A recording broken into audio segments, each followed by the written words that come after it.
Hey everybody! Today we're going to be building a REM pod, so I'm glad you're here with me. But you know what I like to do? Let's get away from this angle, let's get over here to the workbench and let's get started. Alright, now that we're at the desk, let's look at what we're doing today. So we have one of the REM pod kits and we're going to just put this together, but we have a special edition today because I have a friend of mine who would like to turn this cute little Corgi into a REM pod. So we're gonna run the wiring through it so that if anything touches the outside of this Corgi like it's petting it, it's gonna light up in the front. We'll figure out where we're gonna put the LEDs to make sure that we can see them real good. You got some white fur here. It should show through there really good, maybe in the face even, or even in the little legs right here. Just some places that we can find that it'll be really obvious when those LED lights go off. You don't wanna put it back here because this is black. That'll be really hard to see even in the dark. With it lighting up, it'll be hard for the light to get out. But we're going to turn this Corgi into a REM pod. So let's first switch over to the desk cam here. Let's get this open real fast. Remember, dull tools are what hurt people. So make sure your stuff is sharp. All right. Got a little bit of, we're going to replace that. So we got our circuit board. Easy peasy circuit board. It's labeled really well. We have our LEDs. There should be 4 of them. There we go. LEDs, 4 LEDs right there. And then the battery cable right here. Probably going to replace it with one of these so it gives the battery a nice home to sit in. If I don't like the way this sits inside the Corgi, because it'll be hard to stitch this in, we are going to wind up using a sewing machine to cut open some seams and stitch things back together. But I want to make sure that the battery is easy to get to because everything else is going to be encased. I'm going to encase it in a Faraday bag so that it doesn't get interference, which is a really good thing. But the battery I want to keep outside of there because it is an energy source and there's wire with power running through it. I want to keep that out of it so that it only has to go in for the moment that it actually needs to connect to the circuit board. But you don't want your battery to get all gunked up with all the fuzz and stuff that's inside the animal. So let's get together and let's build this real quick. We got some resistors here. I will put up in the screen because here's your resistor. So I'll put up in the screen right here a diagram of how you can tell what resistor value is what, because you'll look at this and go, I have no idea what this is or what value that is. Here we have capacitors, and these are really tiny ones, and they're marked on them, and I'll have to probably use my little magnifying glass to read it. These are 10 microfarad units, so these are micros. So you see the U, that means it's micro. And the thing you got to really look for on these, let's see if this will even pick it up, is on the sides of these, there's a stripe, and that's your negative. So these are polar, so you have to put these in a positive and negative, and you have to put it in the right way. These, they don't care.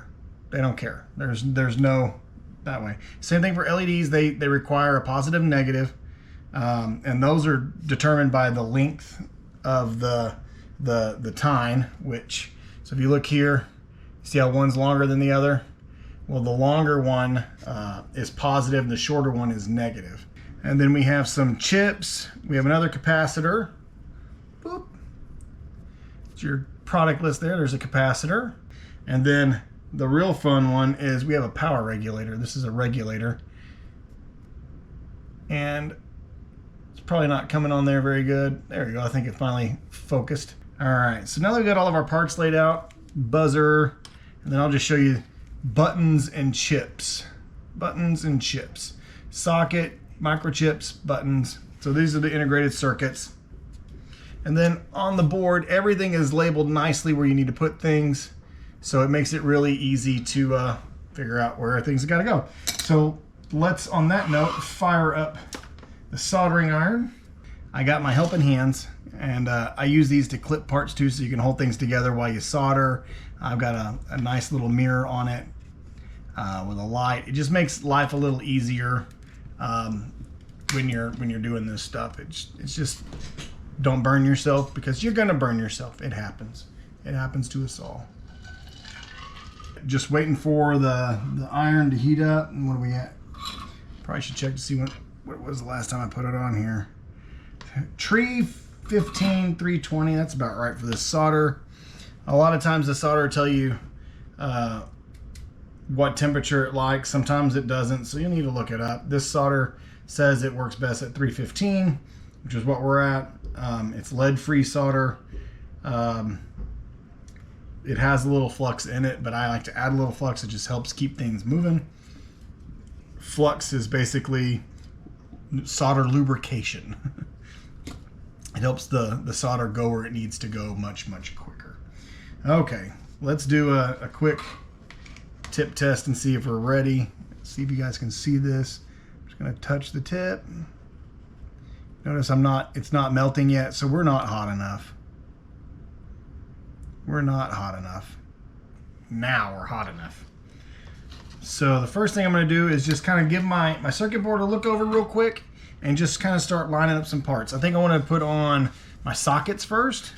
They got the most prongs and whatnot, so we just want to line them up with the outlines. There's a little divot. So some of the things that I do is I'll use tape and whatnot to help get things on. But sometimes you don't need it. Sometimes things just sit right, and I'm just gonna give a little bit of flux there. This is a cleaning agent and flux, so it makes life really, really easy. There we go. Nice little triangles. Am I even in screen here?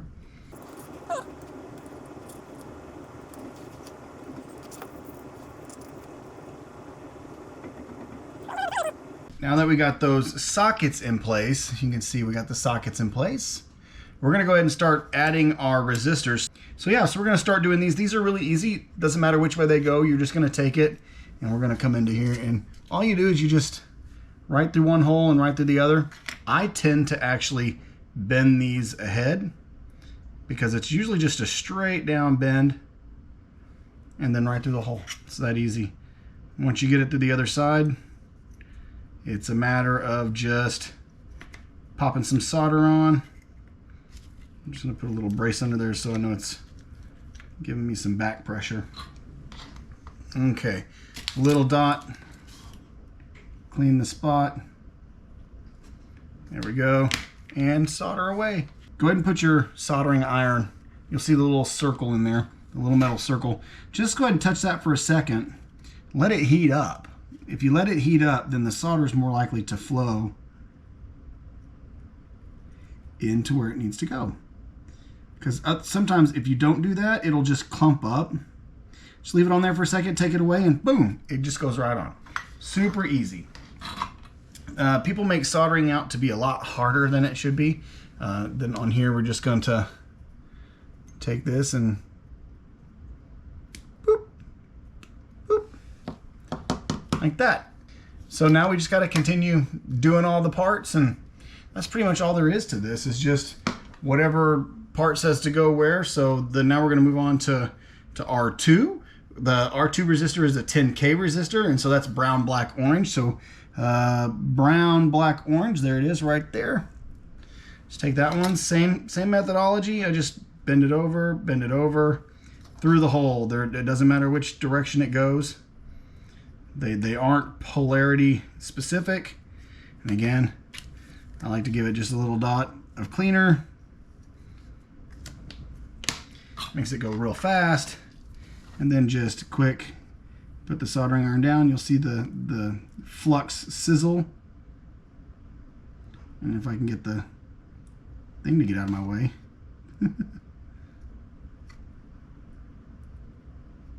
All right, so we're just going to do these all at the same time. So this was 3, 6, and 7.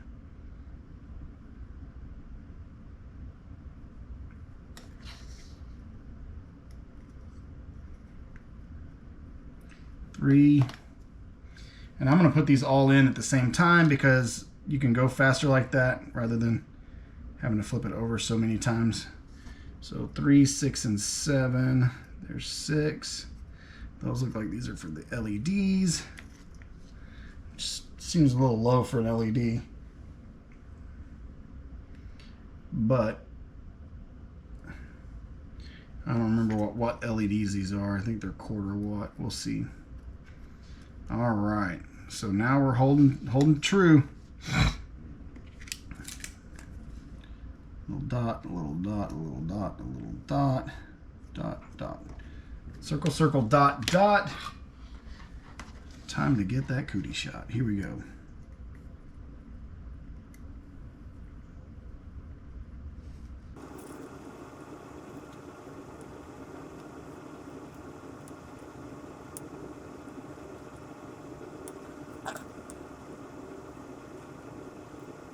So now we're going to work with our little bitty capacitors, these little guys right there. And these go in the C2 and C3 location. They are both the same. This one you do have to watch out for. So on the board you'll notice there's a negative sign.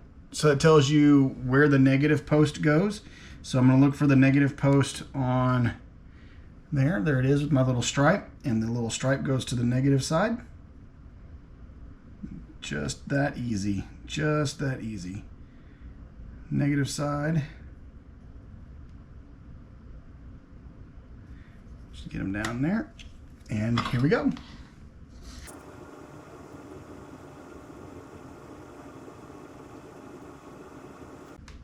Good little triangles. Sometimes you feel like, you know, Bob Ross the painter there. Just trying to make pretty little triangles. Little conal pyramids. It's not a pyramid, it would just be a pointed cone, right? That's what it should look like when you're done. Nice little cones. Okay, so now we're gonna put on. Let's see, we already did the sockets. Let's do the LEDs. Let's do the LEDs. So we got. Actually, no, let's not do the LEDs because we're gonna have to do some modifications. Because again, we're not just making this straight off, we're gonna make this into the REM pod. So we're gonna save the LEDs for last because I need to know how long of wiring I need and where I'm gonna put them in our new REM dog. So I think what's gonna happen is the control board is gonna sit here in his tummy somewhere. And as silly as it sounds, we're probably gonna have the on and off switch right here by his butt. I know that's on off, right? But it's better than letting things dangle. And I think with the way this is sewn, it kind of gives us a nice little circle. Sadly enough, it's kind of funny. And I don't have to cut open straight sheets of the fabric here and stitch it back because that can create problems because a lot of times in these types of animals, the material here is really porous. And so once you start making cuts to it, it just kind of like zippers apart because it's almost like perforated. So we're going to try to avoid that. So I'm just going to try to take off his seams later and do that. So we'll save the LEDs for later. Let's do the regulator. So we have our voltage regulator, which is this guy right here. Now on this guy, they're not always like this. Sometimes they're all circles. Sometimes they have that little flat spot. But in any case, the way that you do it is on this one is the way that the board's set up. So if you look at the board has a flat side. So you put flat side to flat side and then just slide your pins through the hole in the appropriate order. So nothing crazy. Pow, right? Right on over and let's solder this down.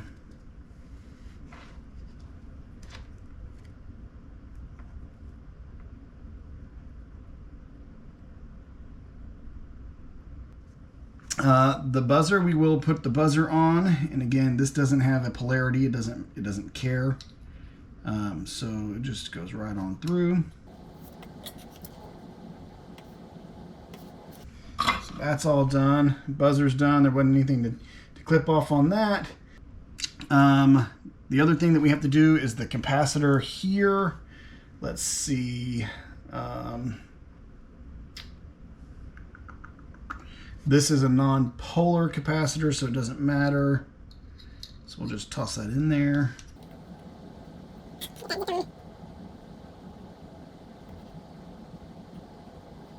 All right, so we're going to take our push buttons and just feed those right on through. There you go. Those kind of want to almost automatically grab on because they've got a weird little foot on them. So these are just and/or gates basically. All right, got them in. Here we go. A couple quick solders.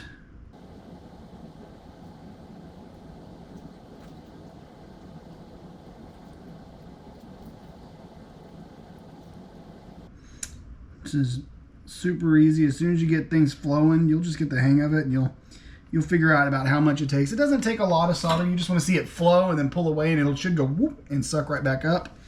And you should end up with some really pretty joints. So now the mode buttons are there. The only thing we have left are the LEDs, the batteries, and the antenna, and those are things we have to do with the dog. So we're gonna take a break. I'll be right back because we have to do some surgery. Welcome back. Had to take a quick pause there. You can see outfit change, right? Gotta have an outfit change. It's time to do some surgery on our little Corgi. So looking at how this guy's gonna sit, you know, he's gonna stand when in use so that a potential spirit child can pet him. And I'm thinking LEDs are gonna go in the front of the chest. Maybe we'll put one in the face, 2 in the chest, or maybe put them in the paws down here. But these paws are actually kind of stiff, so it doesn't feel like there's structure. I think it's just there's so much stitching here and here that it gives this leg some rigidity so that it can stand. So I don't want to interfere with that. So we may just keep the LEDs right across the front, like maybe put up one in his face and 1, 2, 3 across his chest, or put one high enough up here maybe or something that you can see it from behind it instead of just in front of it. But I like the way this guy looks, so I think we're gonna just put some LEDs right here. So maybe 1, 2, or maybe put them on each side of his cheek. Let's do that. Each side of his cheek and then in his chest, and that way this whole region lights up. The first thing we're gonna have to do is become a proctologist. And we gotta find the seam here to open up his little hiney. Because what I think we're gonna do is we're gonna make a cavity right here in his tummy, and we're gonna use some static bag. We're gonna put the board in that so the board doesn't get static, and then we'll line the inside of it with an antenna, and we'll sew up some Velcro here so you can have easy in and out to open it up and close it back. And then what I think I'll do is right here on the back of his leg, in this, I can feel the stitch right here. I think this is where I'm gonna open it up and put in the on-off button. So she can click and turn it on right here on the back side of the leg. There's no really other good place to put it that isn't gonna compromise some of this fabric and this fur. Because we've worked with this fur when we make costumes too. And once you start cutting it, it kind of falls out along the edge, and I don't want to do that unless I absolutely have to. So once I get this part opened, I'm going to measure this to, one, make sure that our little board can squeeze in here and not and still be Velcroed up once I get it inside. And then I got to find this seam and really make sure that I can get an on-off button here and find that seam real good. So that's what we're going to do now. Okay, let's just get in here and look. Okay, there's the seam. I wish I could find the last seam, because the last seam is always an outside seam because you have to sew these inside out and then you flip them. All right, it's got about an 1/8" mat on it. Got it. There's the seam.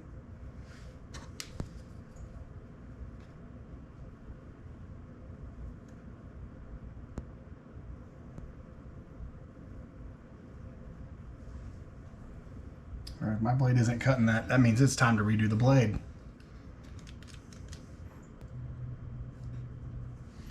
Okay, first of all, always dispose of your blades because you don't want to have blades just out and about.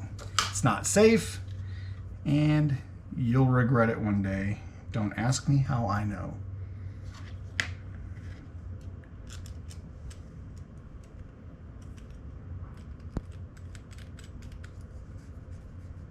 All right, rinse and repeat. Let's find that seam again, and we'll get in here and open this seam up. A lot of times I will use a beard brush on these guys because a beard brush has got really good stiff bristles, and it does really good at cutting these down and moving those. Boop. You just have to be really careful with a sharp X-Acto knife. You can, one, cut yourself really easily, and there we go. This seam should just come apart now. They usually don't put much anything on these seams to give them any rigidity once they lose a stitch. So, which means when I get done stitching it, it's going to be better than factory.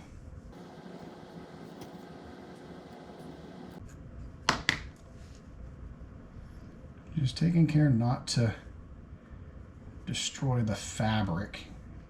It's okay to cut the string that's in there, but try not to do more harm than necessary.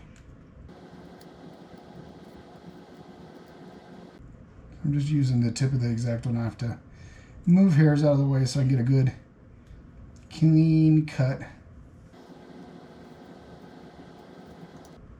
Yeah, some of the stitches will just come right out for you. Some of them you'll have to cut. It just depends on the luck of the draw, really. But it's not hard. You just have to know when to stop. I need to go all the way to this corner here, so I've kind of keep my thumb on that spot where I need to stop, so I can always be aware. This looks totally ridiculous, I know. But the things we do for our REM pods, right? Okay, so this is where we're just going to do a quick test fit to see if we can get this in and out. No, we need to give it a little more space. I don't want it to be super loose. Again, let the jokes roll. Put them in the comments because it's hilarious to me, and I'm sitting here trying to keep a straight face saying some of this stuff. But let me know what you think in the comments. Is it too much now, or am I just shitting on myself? Oh.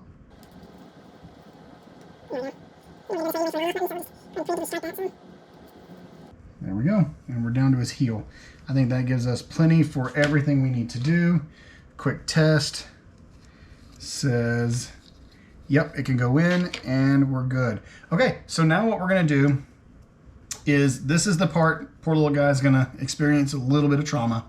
I'm gonna have to get my fingers up in here like this and see about how much length I'm gonna need to get all the way to his face with some LEDs, and then we'll make some LED wire. So, in fact, let me, is that flex line? Yeah, that's flex line. Let's do that. Let's do, we know we're gonna have to go from about here to here, so that'll work. And you need the same amount. I like to use 2 different colors just so you can keep track of positives and negatives. It does matter on an LED because each LED in the board is going to be wired with a resistor, and the LED itself has a positive and negative. So let's measure this out real quick. How much did we take? 11 inches. Okay, cool. So I'll just do a couple of these real quick.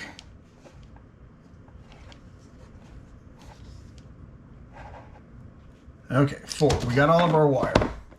So now I've got my wire pieces, and we're going to basically prep these. So what I need to do now is trim off the ends and apply some solder. So we're going to take a quick break because I got to turn the soldering iron on like that, and I got to go wet my sponge and get everything ready. So we'll be back in just a second. All right, back at it. We're going to use this little stripper because it's honestly, with this really flimsy wire, the other one is a little rigid and it's a little harder to control. So we'll just slide this in. I want to give myself, I don't know, for the part that's going to go in the board, it doesn't have to be much, but for the part that's in the LED, I want to give myself a good, I don't know, what is that, about a ½ inch? Yeah, about a ½ inch. Because the leads on the LED are pretty long, and we're going to cover them up anyway. So just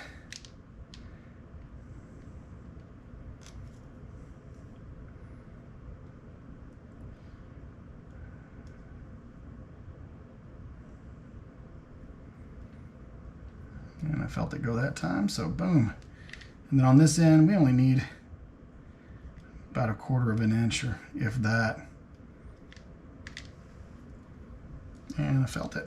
All right. So I'm going to prep these real quick, and we'll be back. My other stripper is in the hanger right now because we were doing a lot of work on airplanes. Rewiring some stuff in the airplanes, and I left my strippers there, so I have to use my backup stripper here. Not a big deal. It's not like it's going to save me that much more time on such small runs of wires. You know, if I was doing 30 or 40 of these, I would want my real strippers because it's just pow, pow, pow, pow, pow, pow. But with this small, it's not a big deal. But invest in the tools if you're going to do this. It does make a difference in your sanity. Just putting that out there. All right, so one thing we have to be aware of is in this board, we've already put the resistors in line in the board, so we're not going to add new resistors to these. In some cases, I've had to put the resistors down here and then we lead the wire all the way out there. But in this case, the resistors are on the board. We don't have to add any more resistors. This is just pure wiring at this point. So the long one is positive, the short one is negative. So I think for positive, I always associate positive to red. So that's going to be my go-to here. So I'm going to wire these up real quick. And then I'll show you this one, and then we'll break for a second and do the rest of them really quickly. I always like to just get a little solder on my wire.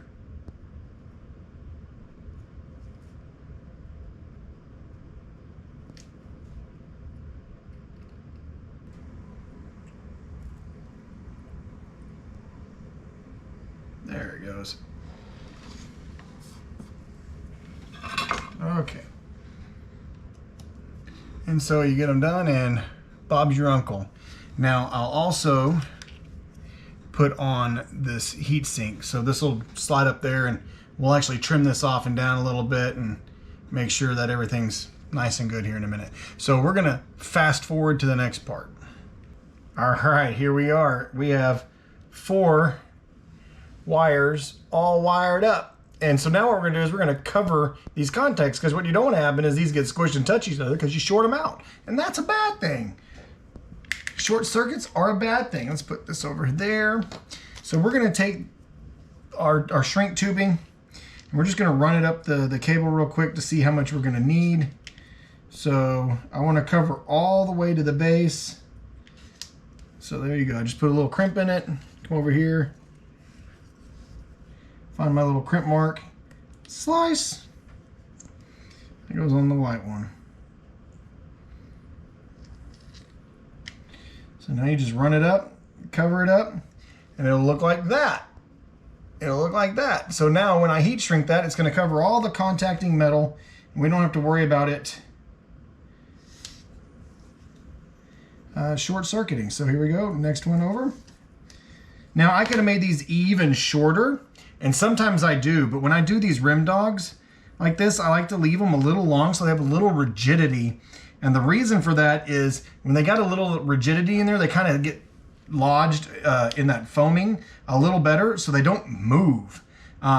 If you get it really short, then the LED tends to wiggle around, and you want to really kind of point it at the front of the face so that you get the most light coming out of it. And if you don't have anything that's a little stiffer here in the back, that LED over time tends to just roll up and roll away because there's nothing kind of giving it some purchase power inside the animal there. So I got that one prepped. We're going to move on to the next one. Rinse and repeat. We're just going to take the same tubing and figure out how much we need and then move on from there.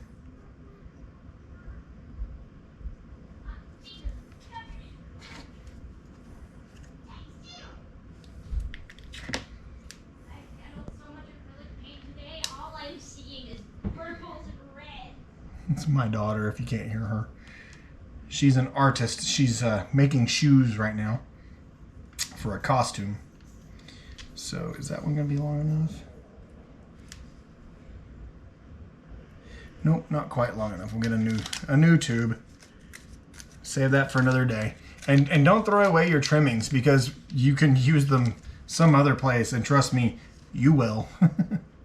All right, there we go. And it's right about there.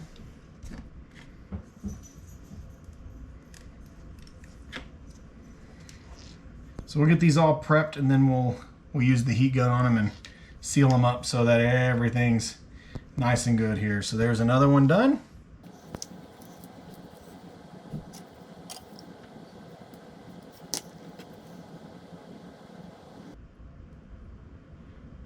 what? I don't like that. We're going to resolder that one just a little bit.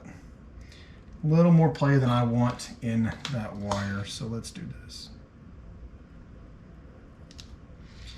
Yep, I figured that was going to come off.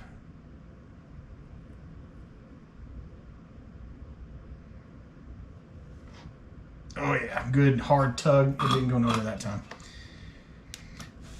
Now, if you ever to do that, cool it off, because if you try to get that heat shrink on there while that's hot, it's going to go and suck onto it, and you might not get it into the place you wanted. So make sure that's cool to the touch before you go trying to slide any heat shrink over any of that, because it will do that. These don't have to be exact. All you want to do is make sure that you've overlapped the wire just a smidge, so that way you don't have any exposed metal. Because like I said, all you're doing here is trying to prevent a short. And if any of those wires or poles get across, you will get a short. So you don't want that.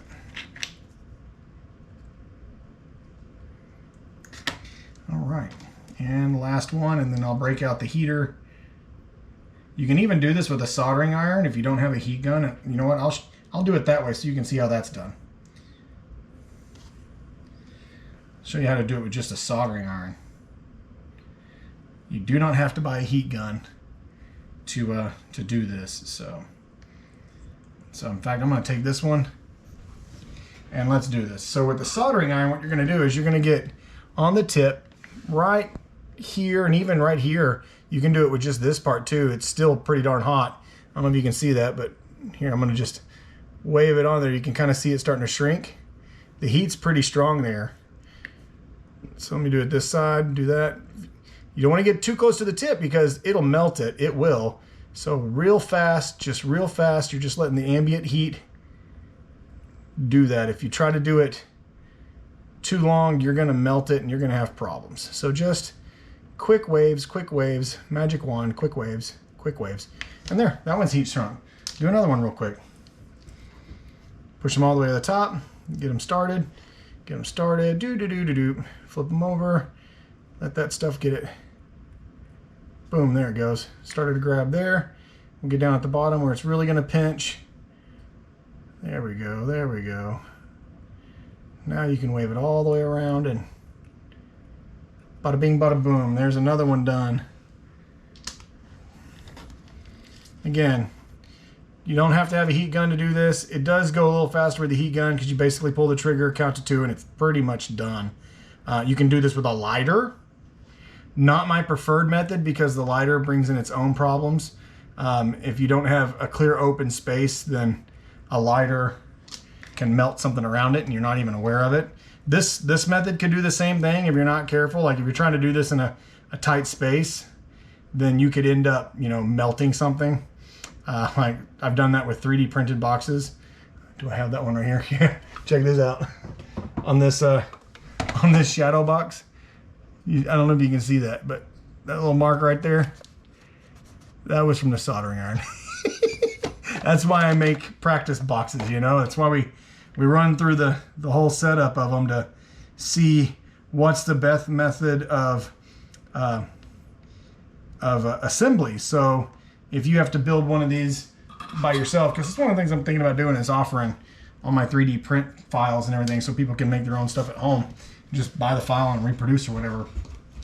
So that's pretty much all we do. Now we're going to take the board and we're going to attach to our LEDs right here. So the thing you're going to have to watch out for is on these, I believe the line side. Yeah, the line side. I don't know if you can see that very well, but it's a circle with a line on one side of the circle that's tangent to the top or the bottom.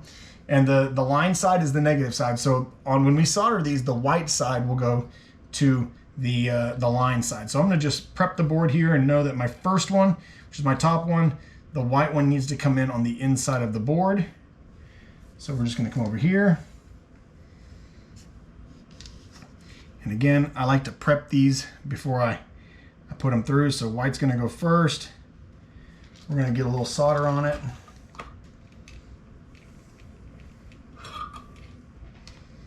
So let me do this here real quick. So what I'm going to do is I'm just going to take the solder and I'm going to Get the tip of this hot. And then I'm just going to work the solder onto the tip of my, just like that. So now I can come in here and hopefully just slide it right through the hole.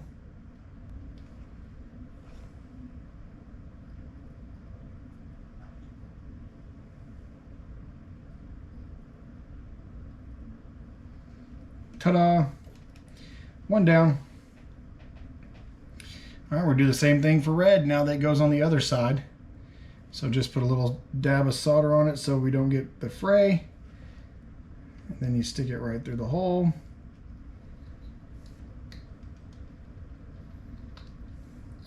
All right, this board's holes are really tight. It's usually not this tricky to get these to go. There we go. All right, first LED is attached, and we're just gonna rinse and repeat.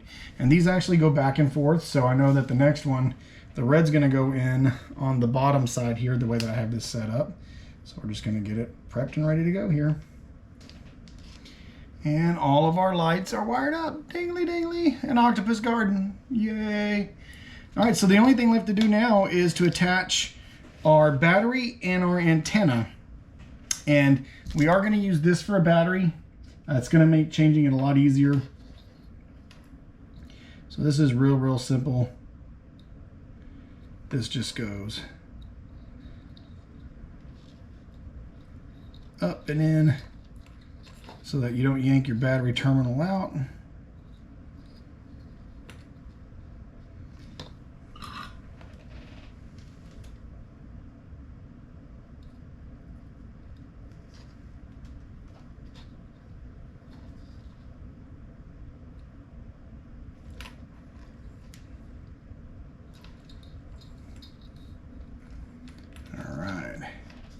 I need the black one on there. So again, you go up through the hole and you come back around the corner.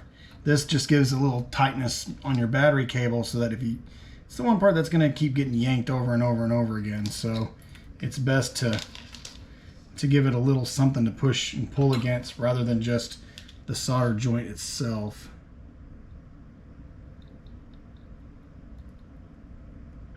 And ta-da! All right, so now we have battery, now we have lights. The only thing left to do is add the antenna. But with the antenna, the trick is we need enough wire, and we want to use some slightly rigid wire. So the stuff that I'm working with these isn't going to be what we need. So I got to go over to the wire drawer here and get, I thought I already had a pack of this open.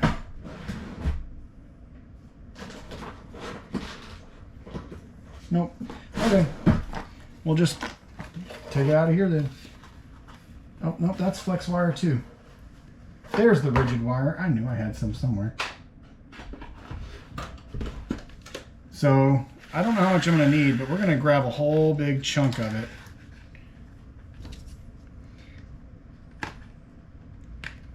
And this is solid core wire.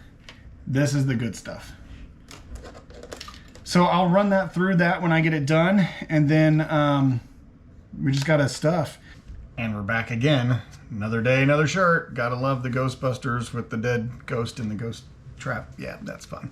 All right, so now we're gonna line the puppy with some antenna wire. So I'm gonna just break that off my board. Like I said, I barely tacked that in. And what we're going to do now is we're just going to take this and stuff him. This is going to be fun because he's a weird little animal. Just want to make sure I've got a good halfway mark here. That way I know where my boundaries are.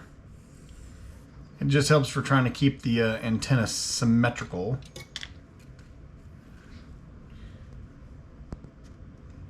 You can't really get in there and see stuff. You just kind of want to have an idea of where it is. So we're going to feed this all the way up.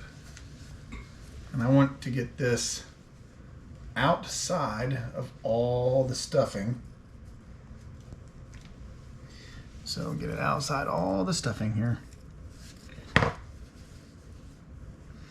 And I mean, there's really no other way to do this besides, you know, just manhandling the dog here. We're gonna cut to the end process of this, because all I'm gonna do is I'm gonna run this antenna up to the tip of his nose, and then I'm gonna split it around to go down his face and loop around his back and come back out his butt. That way I can solder it up, finish, and slide it in. Sexy, isn't it? Final steps. We're gonna put everything in a static bag, and then put that inside of a Faraday bag. Yep, I protect the board from all the possible doohickeys that might want to interfere. I run the battery through the bag so that the battery doesn't interfere as well, because we don't want possible battery leaks and things like that to interfere with any of our fun stuff. So we'll get everything in the bag, and then I'll seal this bag up with the heat gun. It's pretty simple. And just to kind of give a quick test of how this is all going to work, once I get it all shoved inside and everything positioned, turn it on, and then now the REM dog is good dog, good dog, good dog. That's how we do it. It's pretty simple.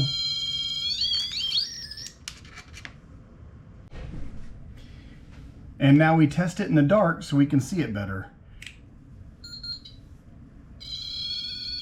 Good boy, good boy. And there you have it, a REM dog. Be sure you like and subscribe if you like this, because that'll help us know to bring you more of these types of videos in the future. So thanks for watching. Hope you enjoyed.